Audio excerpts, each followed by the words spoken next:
here's what the general flow is. Fernando, do you have any physical issues at all? Okay. So let's say he had upper back pain. What I will do is, in that intake process, I will say, listen, Fernando, I've been doing this for a long time. Based on what you're telling me with your upper back pain, it just sounds like you're working as a therapist, kind of leaning over. I'm going to help you release some of that stuff in your pecs and help you open your chest. When we're done with the session, I'm hoping to remove your pain, reduce it by about 2 points on a scale. We're setting expectations. I go, listen, if I can do that, I believe that we can do that consistently with regular ongoing sessions. My quick guess, I haven't even put hands on him yet. My quick guess, if I could see you once every 2 to 3 weeks as maintenance, I think you're going to have much more optimal performance as a massage therapist. Then I'm going to work on him. If what I think is going on, and we unwind this, I'm then going to say, listen, I'd love to see you again in 2 to 3 weeks. If you'd like to schedule now, please let me know. I've got my calendar right here. Would you like to schedule now? Yes. Okay, cool. And then I'll work out the day and time or whatever. If he says no, I'm going to say, listen, I'm going to send you an email. It'll have a link so you can schedule at your convenience. I understand you're busy. You might not know your schedule.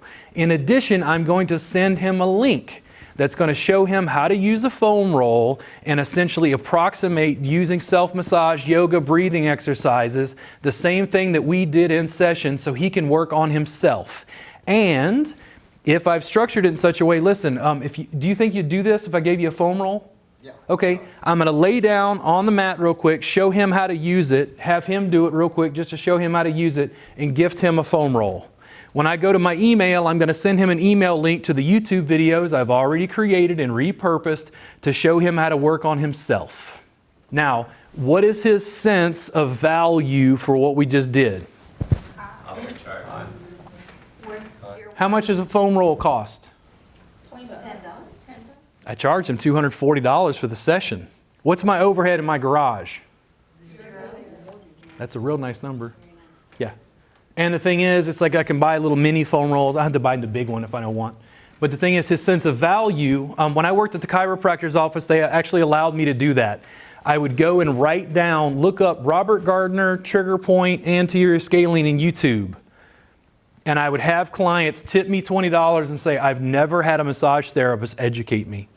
And I went, well, on the one hand, great for me. But then also like, wow, really? I mean, dude, listen. It's a muscle. It's like your SCM is just a muscle and it connects here, it connects here. And like, because your head's forward, like both sides are tight. We're just going to work on that. There's a video I made on YouTube. I show you how to pinch it. It's right here. They don't know that. That is like rocket science to the general public. Now, when you make a YouTube video, how much more of an expert are you? No, significantly.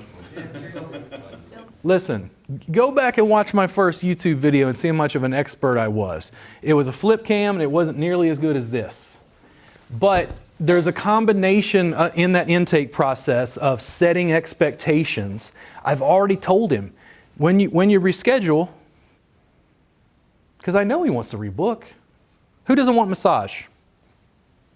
Exactly. Fibromyalgia, maybe? Well, maybe, yeah, in some case. So in other words, we're already selling something people want, but if we can emphasize the connection, if we can emphasize the intimacy, if we can emphasize, yeah, it's a medical procedure, in a way, but at the same time, I didn't have him fill out the paperwork, I did it for him. And then the next time he comes in, I'd keep like a short form. I wouldn't have to fill in all that initial information again. I would just be filling out information about anything that might have changed. Oh, his QL was not as tight this time, but he seemed to have a little more tension in his gluteals, especially on his right side. I'd make little notes. Does it make sense? But do you see how the marketing and sales rolled into the packaging? That's how your spa can win. It's easy to outcompete when your standard is way down here. How much easier is it to make a better hamburger than McDonald's? That's pretty easy. Exactly. But McDonald's doesn't worry about you. McDonald's is selling to a mass market in a totally different way. Does it make sense?